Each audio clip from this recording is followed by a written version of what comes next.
Ladies and gentlemen, good afternoon and welcome. With the arrival of Chairman Lewis, we now have a quorum. Thank you, sir. And so I shall call this full committee meeting for Thursday, February 7th of the Ways and Means Committee to order. Today, the only business that I know of coming before the committee is going to be some first readers and assignment to subcommittees. We have some people who are going to tell us about their legislation. But before I do that, I'd like to recognize in the audience some young folks, and we're always delighted at the Capitol when young people show the interest of being here. Is your group here, Mr. Cole? Got. Well, listen, look at this space. Everybody's young to me. I'm grateful for each additional day. So, Representative Cole, would you be kind enough to come up to the microphone and introduce your group to us, please, since they're going to be here with us? Thank you, Mr. Chairman. And they had asked when they came up, they said they'd like to see the committee process. And I said, well, what are you looking for? And they said, we would like to see action, suspense, and drama. And I said, Ways and Means is the only place to go. So. Oh, it's tantalizing here. Tax debate and legislation is always an exciting thing. But anything with Alan Peake on the committee, his intellect just takes it to another level. Well, we're certainly delighted to have you all, and actually even remotely happy to have Representative Cole here with us today too. So.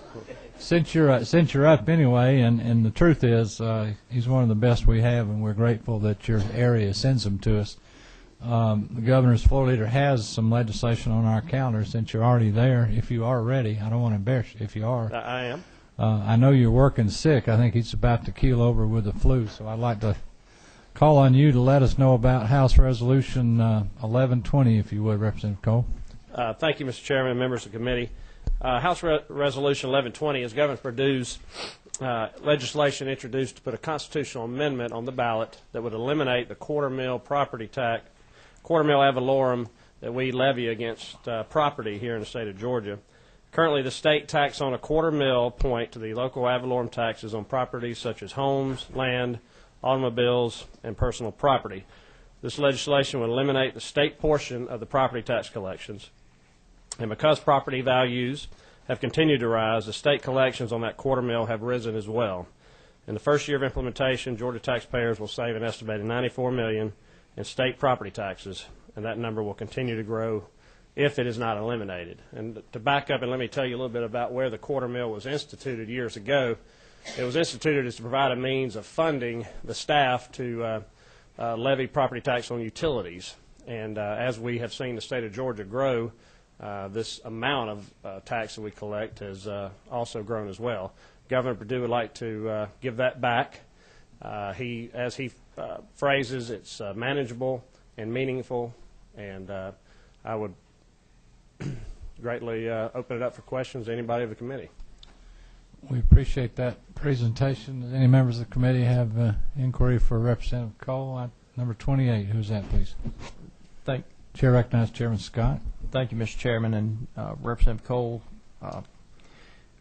I guess my question gets back to not so much the money, but the implications of removing the state from the local property tax system altogether. I share the frustration that I think all of us do when the county commissioners turn around and blame us as the state for increases in property taxes on our citizens. But I'm just wondering long term if the consequences for the local taxpayers won't be worse if the state does not have some ability to step in where there are unfair assessments or bias with regard to valuations and other things in the property tax digest.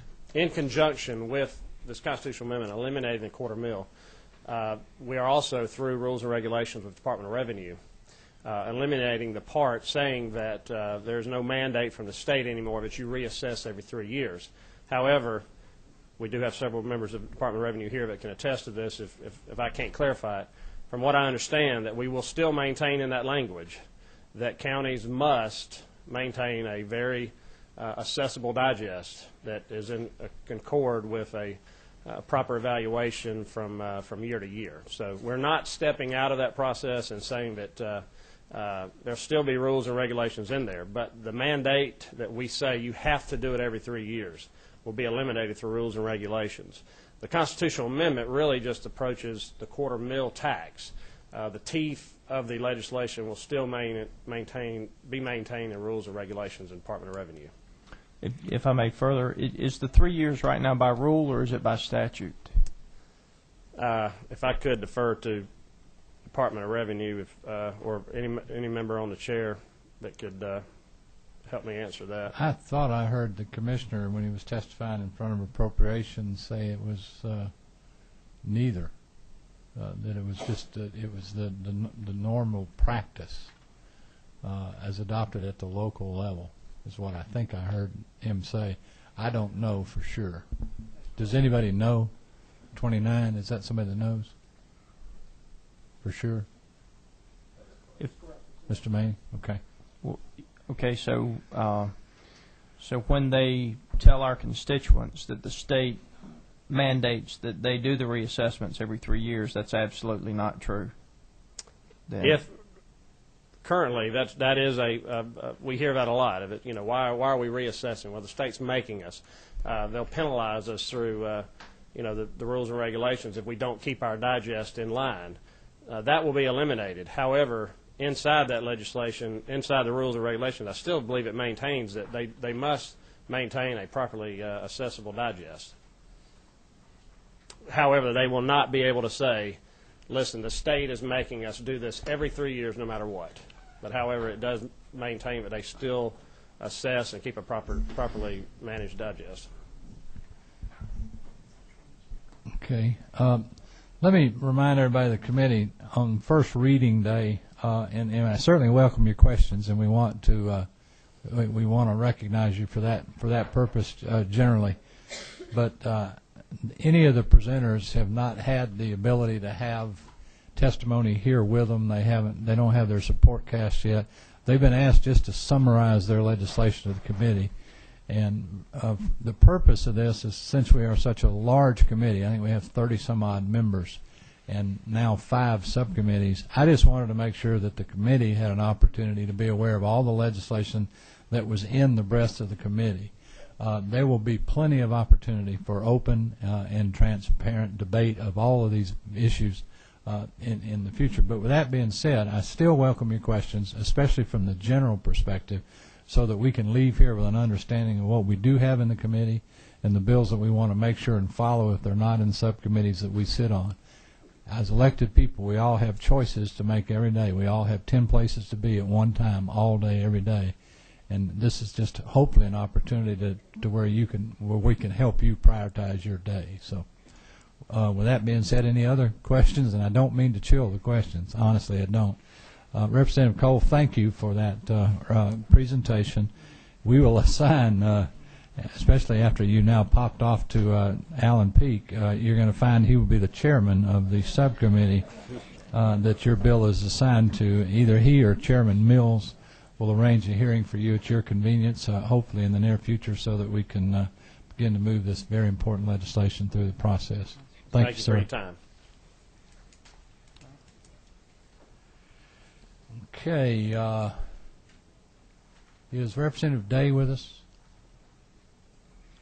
What an honor it is to have Chairman Bobby Franklin. The chair recognizes Chairman Franklin. If you would, Chairman Franklin, tell us about House Bill 1068, sir. Thank you. Thank you, Mr. Chairman. House Bill 1068 is a real simple proposition. It will eliminate the inventory tax on businesses. Be glad to try to answer any question. 16 is Chairman. Okay. Representative Jameson. Mr. Franklin, what effect will this have on Freeport that already exempts a a goodly portion of the inventory of businesses that's part of the manufacturing process? It, according to the Department of Audits and Accounts, that apparently there's no impact on the Freeport exemption. If I'm reading this one up correctly. Thank you. Chairman Franklin, okay. Number 11, who's that? Now Chairman Peake. Yes. Thank you, Mr. Chairman. Just a real quick question, Representative Franklin, and maybe more to the Department of Revenue. When we file our property tax returns now, you put in inventory and then you put in personal property, which is your equipment. For instance, in my business, the equipment at a restaurant rather than inventory of the food. What specifically is this addressing? Is this just the inventory, or is it all personal property? It's the inventory. Just the inventory. Okay. So if you've got unsold inventory at the end of the year, you won't be paying tax on that unsold inventory. It does not apply to all the tangible personal property. That's correct. Just the inventory. Okay. Thanks. And I would also point out to the committee, it appears to me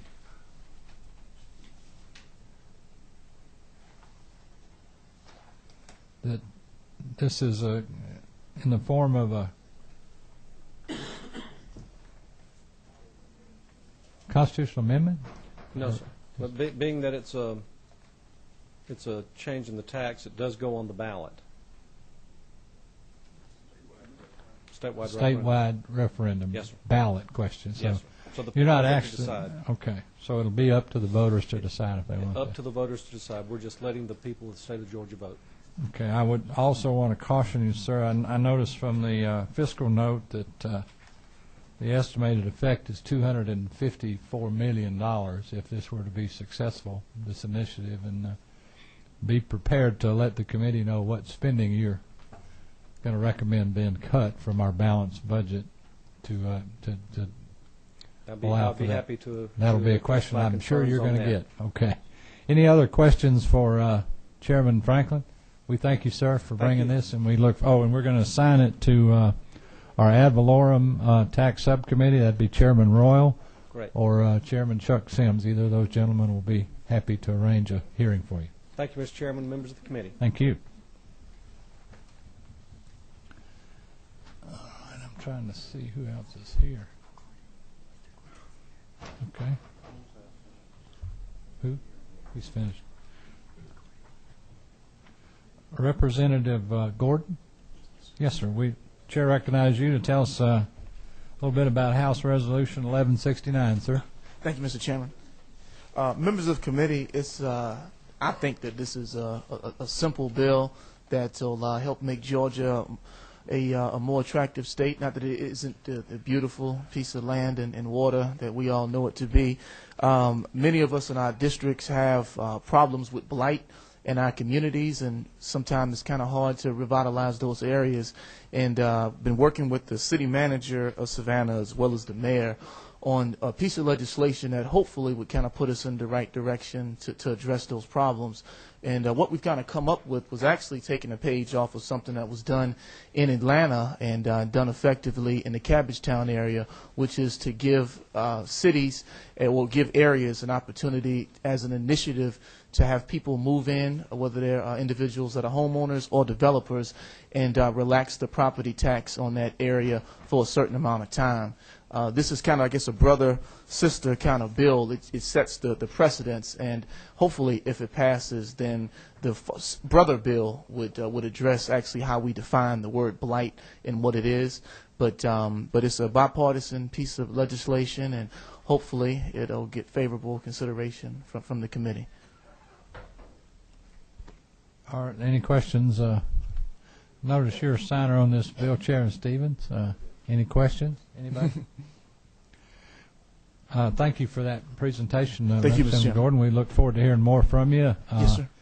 And that will also be in our ad valorem tax subcommittee, Chairman Royal, who you see right here. Yes, sir. Or Chairman Chuck Sims. I don't know if he's with us today, but here, right here. If he was a snake, he might have bit me. Of course, he would have died if he bit me. We look forward to hearing more from you on that legislation. Thank you for the Thank you, Mr. presentation. Chairman, for your time. Thank you, everybody. is who else is in the audience that I don't see that that's not on the committee that I forgot to say? Representative Levitas, Manning, Day, any of those here? Okay. We'll save them for last. We do have Chairman Royal with us. Chair recognizes distinguished chairman to tell the committee about House Bill 1065. Thank you, Mr. Chairman. Several years ago, I introduced legislation which created the SPLOST for education. At that time, we did not have charter schools. We do have charter schools now. I have a charter school in my district. Last summer, we had an e-SPLOST, an election for capital outlay projects. The charter school requested from the Mitchell County Board of Education funds and they were told by the attorney from Mitchell County that charter schools were not eligible for these capital outlay projects. That's not true, but in order to make sure that it doesn't happen again, if you'll look on lines 17 through 20, we're just saying that they're authorized to include them. We're not. It's permissive language that they can include local charter schools in their capital outlay projects to be advertised on the ballot.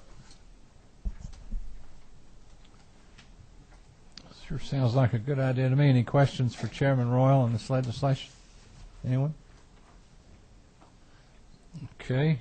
We're going to be assigning that to our sales tax subcommittee, and Chairman Martin or Chairman Lewis, either one. Hopefully we'll get that legislation moving.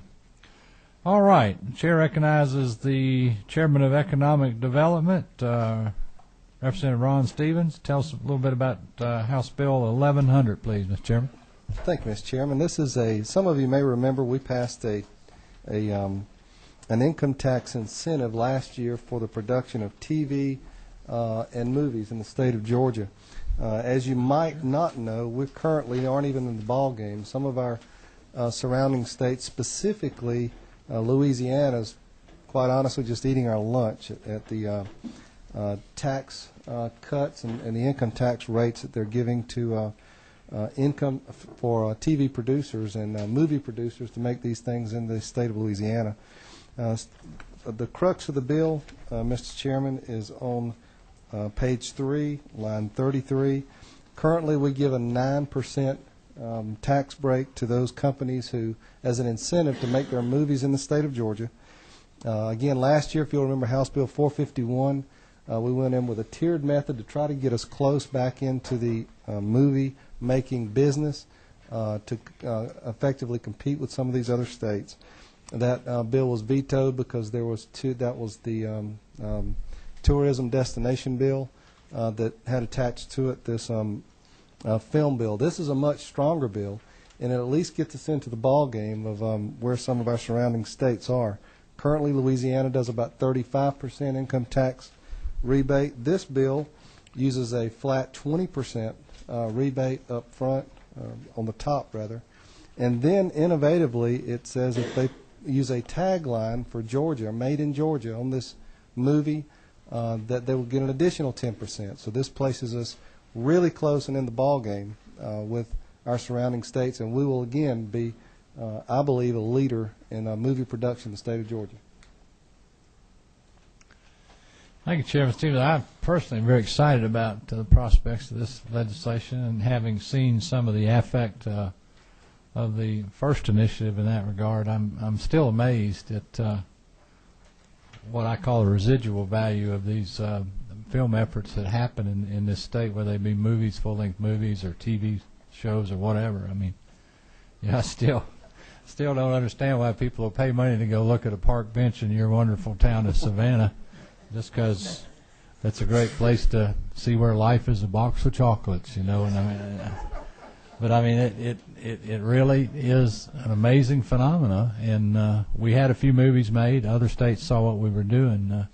I think the problem is if you're not on on the A list of the top 5 situses or farms for these, you're just not going to even get a chance of being considered. The industry is for profit, and we certainly have all the other resources in our great state, and which includes also jobs for Georgians, not just the folks from out of state. So I'm excited. I'm certainly grateful that you decided to bring this again and try to get us caught up, and look forward to the ongoing debate, and hopefully a successful outcome of this. We're going to assign that to our Income Tax Subcommittee, Chairman Jones over there to your right, or now Chairman Knight, who just joined us. Either one of those can begin hearings on that. Thanks for bringing that. Any questions for Chairman Stevens? Okay. Chairman Mills, distinguished Chairman of Banking. It seems I see 2 propositions. Is that you got? Would you prefer to do 1046 first or 1094? Your choice. If you want to present from your seat, go ahead. You recognize. 1046, since you mentioned it first, we'll just proceed with that, Mr. Chairman, if that's okay. House Bill 1046 simply extends a measure that this General Assembly already has passed and put into law, but that ends in December of 2008, and that is an exemption for watercraft inventory for dealers.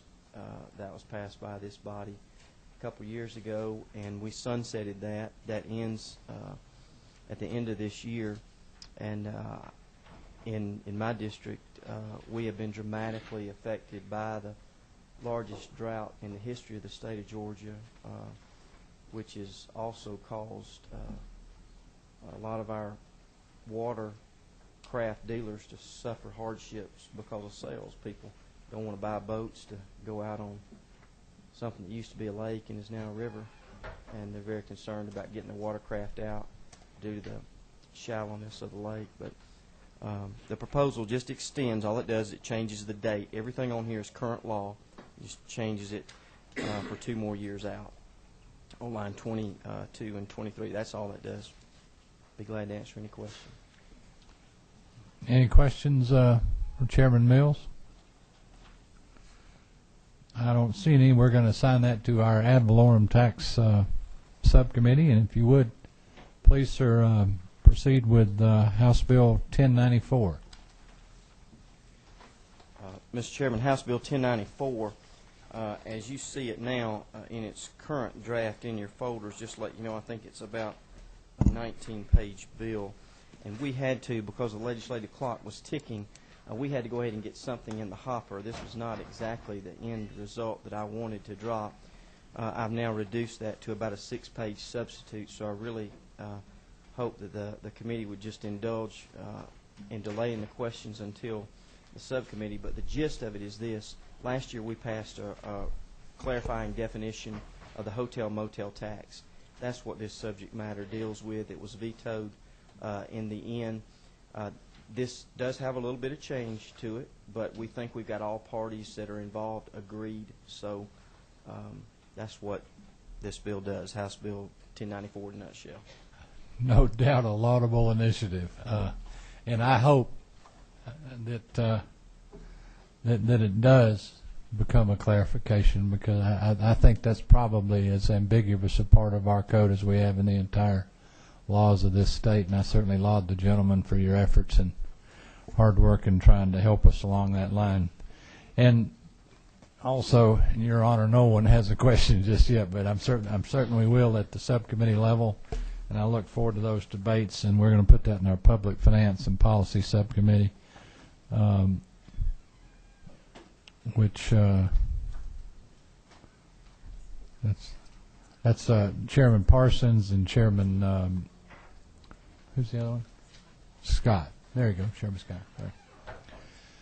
Okay, has anyone, Representative Day asked me to summarize and assign his bill for him, unless somebody else, if he didn't, did he talk to you as well, Chairman Stevens?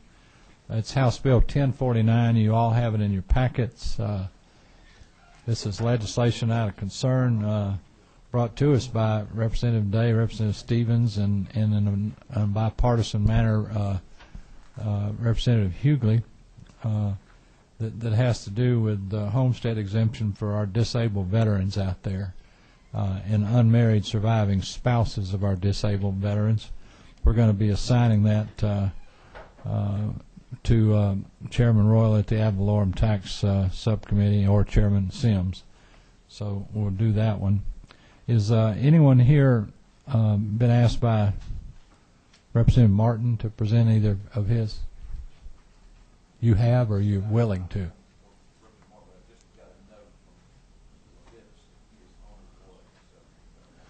Okay. Oh, good. Okay, while we're waiting on him. You're good. There's Chairman Manning. Hello. Did I not see you earlier? I apologize. Were you here when I called your name? You're tricking me again, aren't you? I'm so easy to trick, too. Well, the chair recognizes a great friend of Georgia, the chairman of the Children and Youth, Representative Judy Manning, to tell us about House Bill 1107. Please, ma'am. Mr. Chairman, members of the committee, thank you all. We can hear you, but nobody else can unless you speak into that microphone. Okay. Thank you. I'm sure that the committee has already had several versions of House Bill 1107, but this is a bill that was brought to me by my commission chairman, Mr. Sam Olins, as well as ARC chairman. And it basically is an income tax credit for low flush toilets. And that's what this particular bill is about. I think the application fee for the reimbursement or replacement fee, expense replacement fee, is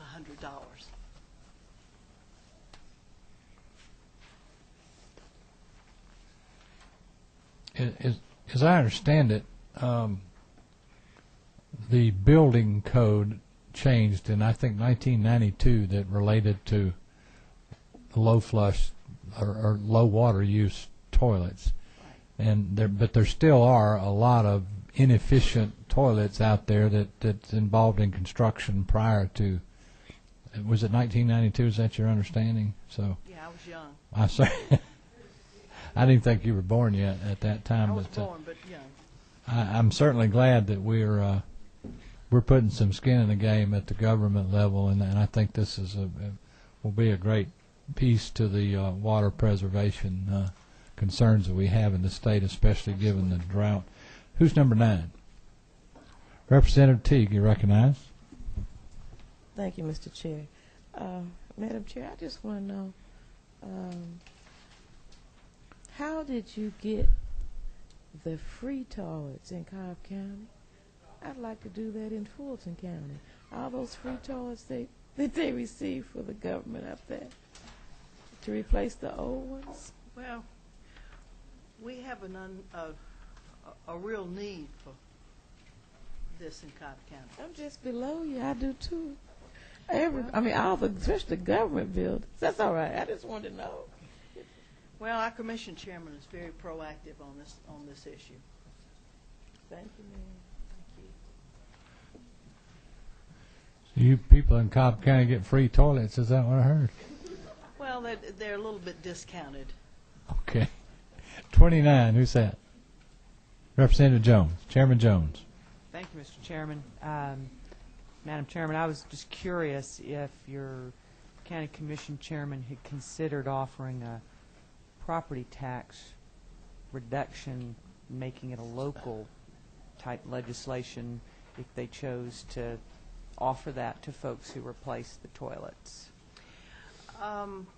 I have not asked that. I would certainly think that would be a consideration, but even though this will not really help with the drought, I do think it will help in conservation statewide, and so for that reason I would hope that we would look on this as a positive measure that would help in that. But if all else fails, we'll certainly make that suggestion. Further question, Mr. Sure. Chairman? It sounds like your county commission chairman was trying to look at it not as just a local measure, but a statewide conservation effort. He is absolutely very regional in perspective, and I think very proactive in trying to do what we can in order to be proactively about the situation that we have, that we all share. That's right. Thank you. Yeah, I can assure you, your chairman has been an amicus friend even to this committee over many hours of deliberation. Well, I from a started regional asking him to come standpoint. today, but I thought maybe I'd wait to round 2. Well, when we get to the subcommittee level, I hope he will come and let us hear from him. I want the committee to know that I realize that it is potentially absolutely a disaster to recognize the next person on a toilet bill, but I'm going to do that in the interest of openness. Representative Sims, do you have a question? I just wanted to know the difference between a low flush and a high flush toilet. Is that one you used to pull the chain on? And can you explain that to me? Actually, Representative Sims, I did a great deal of research, and I'm the Toto toilet queen when it comes to understanding the low flush and the high flush. It has to do with the water flow and the fact that you can, on a high flush, you can flush up, I think it's 15 golf balls at a time. I'm not going to go any further than that right there. Thank you, Representative Sims. That's amazing restraint on your part. I'd like to say I personally think you've come a heck of a long way. And I want to apologize to the members of the committee for having to answer such questions. Well, it's the lady's prerogative. 15, is that Representative Scott? Madam Chairman, thank you for bringing this issue to us, and I just want to say I'm proud of this committee for putting our oars in the water on this issue. It's about time. I tell you what, this could be Comedy Central, I think. I hope that's about it. I knew we were heading the wrong direction, but thank you for that presentation. I enjoyed this. Thank you very much, Mr. Chairman. And we're going to assign this to Chairman Jones or Chairman Knight and our Income Tax Committee, and we look forward to a spirited debate at the subcommittee level. Thank you. You can go now, I guess, if you. I just. No. Just kidding. Yeah.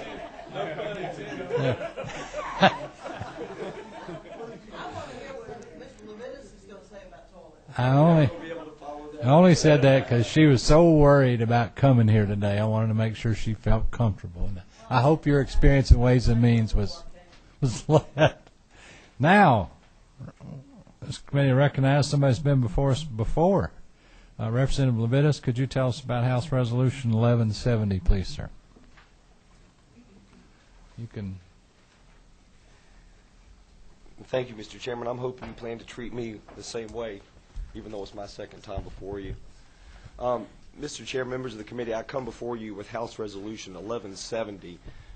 As everybody knows who's sitting here and in the audience, there have been a lot of tax bills proposed this year. This is in its original version. I pre-filed a bill, pre-filed a resolution on this, and have worked on several drafts since then, having talked with a lot of the stakeholders, folks who own farms, folks who own businesses, and some of the county tax commissioners, see how this would affect them. The long and short of what this bill would do, Mr. Chairman, is to freeze for tax assessment purposes the value of your home at whatever you paid for it, whenever it is that you paid for it.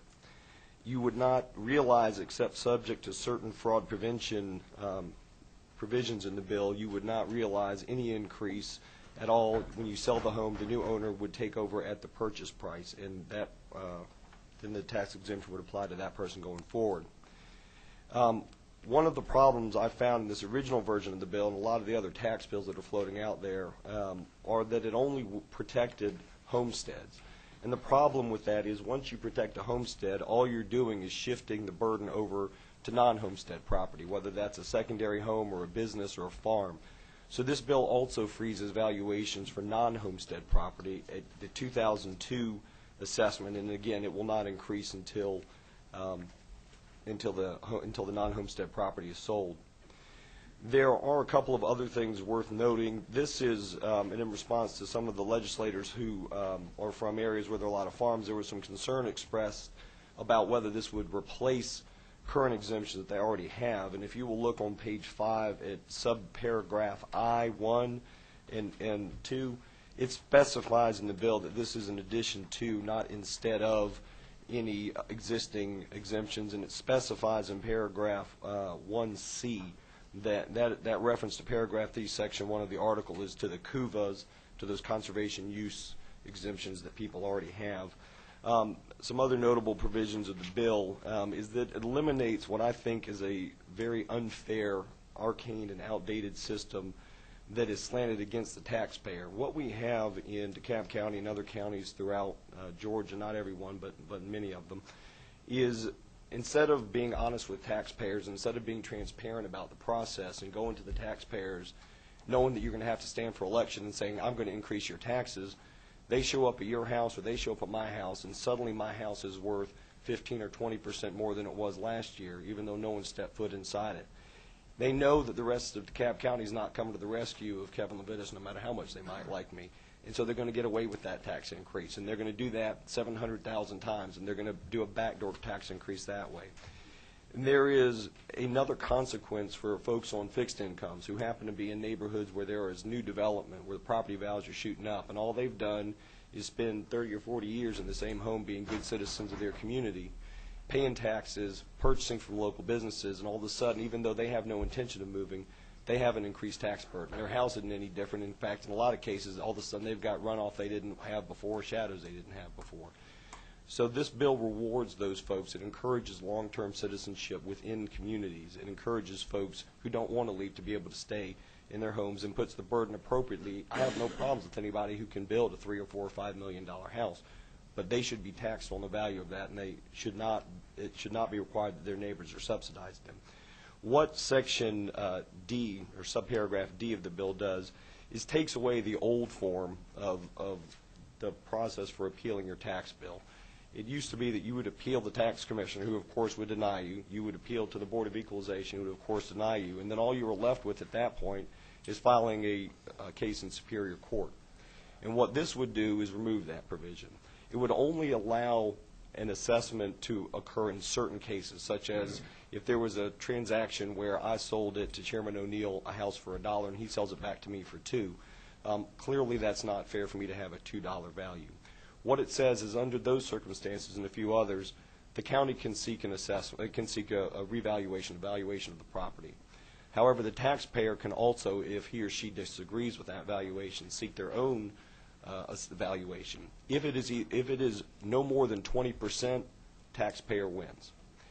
Even if it is more than 20%, then an arbitrator is picked, and the only responsibility they have is to pick which of the two values is closest to market value, and that becomes the value. No longer will citizens have to go through the process of being frustrated by their county governments, or in worst case scenarios having to go up and file a Superior Court case just to find out that in winning they lost because they spent so much money hiring a lawyer and taking their time off for court. With that, Mr. Chairman, I don't have any further remarks, but I am happy to answer any questions that you or members of the committee might have. Well, it's obvious to me that you've thought this through extensively, and we're grateful for that. Thank you, Mr. Chairman. I do see a question, number 16. Is that Representative Jameson? Thank you, Mr. Chairman. Representative, this in no way, though, affects the millage rate, does it?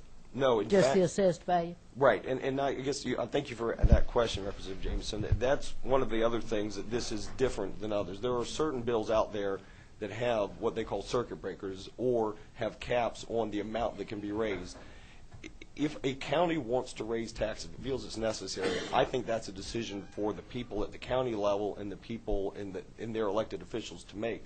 But again, what I'm after is honesty and transparency. If they feel they need to raise taxes, then they have to go to the taxpayers and say, we're raising taxes. And that's what's not happening now. They'll have to stand for election. And if they believe that what they're doing is the right thing, then they ought to be able to stand before them and say, yes, I've done this. And if they choose not to do it, then clearly there was not an exigent circumstance serious enough to require them to raise taxes in the first place. And that leads me, if I may, Mr. Chairman, to one other point. Again, in response to some concerns that were raised by some of your colleagues on this body, in this committee, this would go out as a ballot initiative, and each county would decide for itself if this was the appropriate method. They can opt in or opt out, and even once they've opted in, if they've decided this is not what we want to do anymore, by local act, they can opt out again. Further questions for Representative Levitas? Thank you, sir, for that presentation. We'll look forward to spirited debate on this matter, and we're going to assign it to our tax reform subcommittee. And if you would contact Chairman James Mills or Chairman Alan Peak, and they'll arrange hearings for you real I'll probably soon. do Chairman Mills. He'll be a lot nicer to me than Mr. Peak will, so I'll probably contact him. Thank you. We hear that from a lot of people. We do. May I be excused, Mr. Chairman? You can. Thank you very much, Thank sir, you for for your that. time.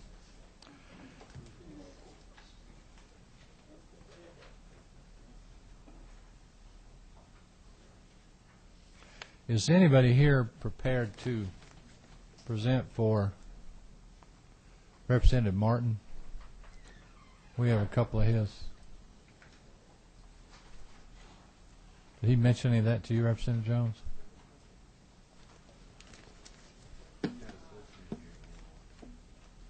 I know he has other business, and I certainly don't mean that in a critical way. Everybody here has more places to be than we could possibly be.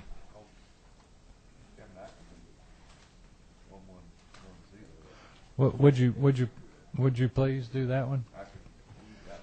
The chair recognizes the vice chairman of this committee, Representative Sims. Mr. Chairman, this bill, 1110 by Representative Martin, basically is just moving the date up. That's all. It just changed the date again, the effective date, and the sunset provision.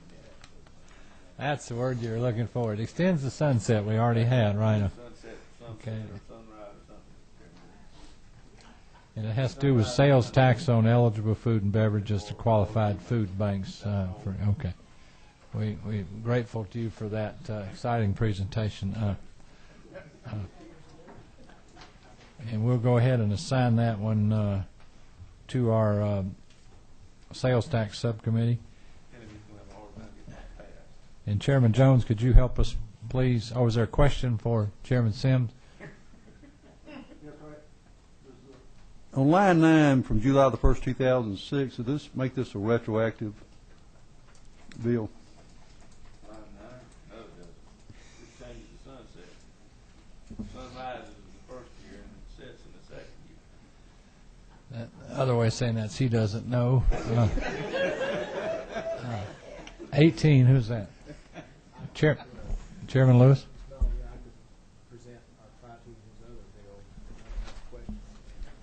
Okay. Were you going to do that, Chairman Jones? Or would you? I'll take it from either one of y'all that prefers.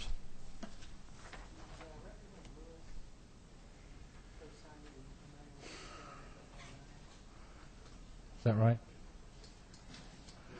Okay. Chair recognizes Chairman Lewis. Thank you, Mr. Chairman. This bill,